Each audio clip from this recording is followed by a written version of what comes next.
Tuhan bersamamu.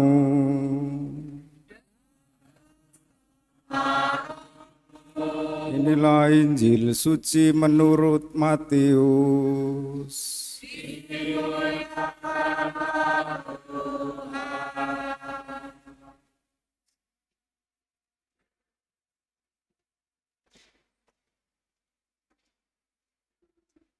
Sekali beristiwa, Yesus dibawa oleh Roh ke padang gurun untuk dicobai iblis.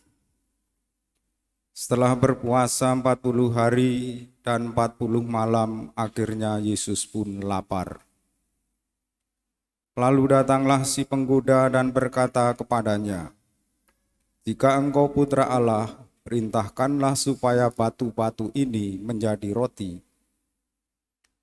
Tetapi Yesus menjawab, "Ada tertulis, manusia hidup bukan dari roti saja, tetapi dari setiap firman yang keluar dari mulut Allah." Kemudian iblis membawa Yesus ke kota suci dan menempatkan dia di puncak bait Allah. Lalu iblis berkata kepadanya, "Jika engkau putra Allah, jatuhkanlah dirimu ke bawah, sebab ada tertulis, mengenai engkau ia akan memerintahkan malaikat-malaikatnya, dan mereka akan menerima engkau di atas tangannya, supaya kakimu jangan terantuk pada batu." Yesus berkata kepadanya, "Ada pula tertulis, janganlah engkau mencobai Tuhan Allah." Setelah itu iblis membawa Yesus ke atas gunung yang sangat tinggi dan memperlihatkan kepadanya semua kerajaan dunia dengan semua kemegahannya.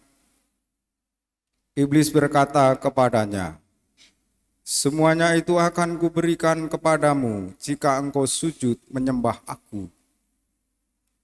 Lalu berkatalah Yesus kepadanya, "Enyahlah iblis, sebab ada tertulis, engkau harus menyembah Tuhan Allahmu, dan hanya kepada Dia sajalah engkau berbakti." Sesudah itu iblis meninggalkan Yesus, dan lihatlah, malaikat-malaikat datang melayani Dia.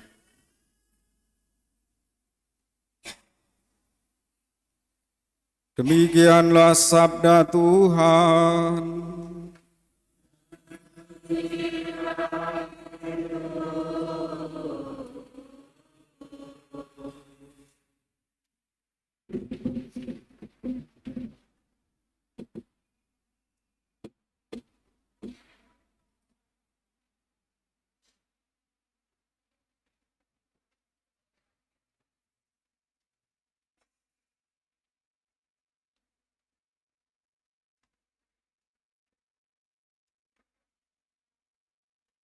Umat Allah yang terkasih, belum selesai berita heboh tentang Sambo yang membunuh Yosua, ada berita viral, berita populer tentang Mario Sandi, anak Ditjen Pajak Bapak Rafael, menganiaya David dalam ceritanya atas perintah Agnes, pacar Mario. Kalau melihat nama-nama mereka, Agnes, Mario, Rafael, itu sepertinya nama-nama orang Katolik.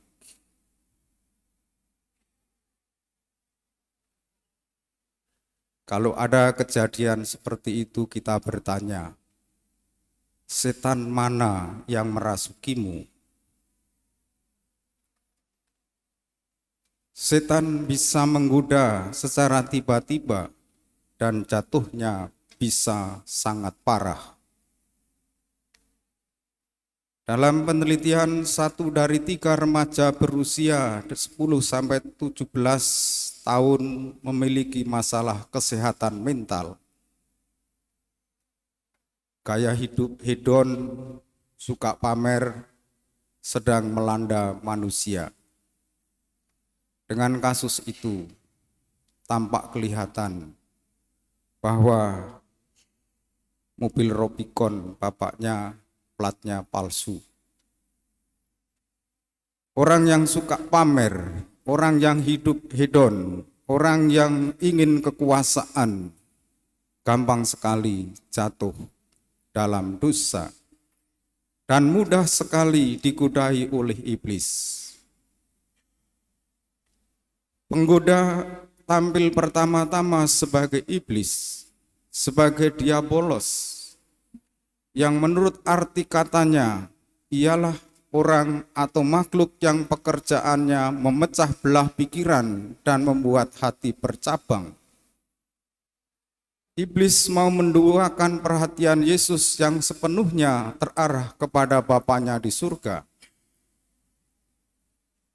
Jangan hidup hedon, jangan mencari nama dan haus pujian, atau memupuk kepentingan diri sendiri atas nama puasa, doa, dan mengumpulkan pahala. Semuanya itu justru menjijikkan di mata Tuhan. Kalau kita punya kecenderungan membicarakan kejelekan sesama kita, Paus Fransiskus memberi tip. Dia berkata, gigit lidahmu sampai sakit, atau bibirmu sampai sakit. Karena orang yang punya kecenderungan membicarakan keburukan sesamanya, sesungguhnya hidupnya sendiri juga tidak baik. Godaan yang kedua adalah setan. Kita ingat peristiwa pemberitahuan pertama mengenai penderitaan Yesus. Langsung Petrus berusaha mencegah agar Yesus tidak terus berjalan ke arah penderitaan itu. Yesus berpaling dan mengucapkan kalimat, "Nyahlah setan." Seperti ketika menggertak penggoda tadi. Petrus mau menduakan perhatian Yesus. Lihatlah betapa lembutnya godaan itu. Setan pinter menabur benih perseteruan di dalam batin manusia sendiri. Setan membuat orang jadi ragu-ragu. Setan bisa terasa sangat dekat, bahkan seperti orang kepercayaan. Setan punya wajah kalem, tetapi diam-diam menjerumuskan.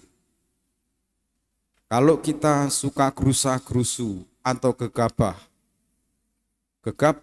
kerja tanpa rencana adalah datangnya dari setan. Hati-hati terhadap pembujuk. Pembujuk juga adalah wujud lain dari setan. Pembujuk adalah dia yang berusaha meyakinkan dengan niat menipu dan menjatuhkan orang. Dalam perjanjian lama, orang paling takut pada cobaan seperti ini pasti kalah. Maka dalam doa Bapa kami ada permohonan, dan janganlah masukkan kami ke dalam pencobaan, tetapi bebaskanlah kami dari yang jahat. Godaan itu alam yang jahat, yang sangat mengerikan. Manusia tak bisa melawan, seperti kisah manusia pertama jatuh dalam dosa. Satu-satunya yang bisa dilakukan ialah meminta Bapa di surga melepaskan kuasa itu dari diri kita.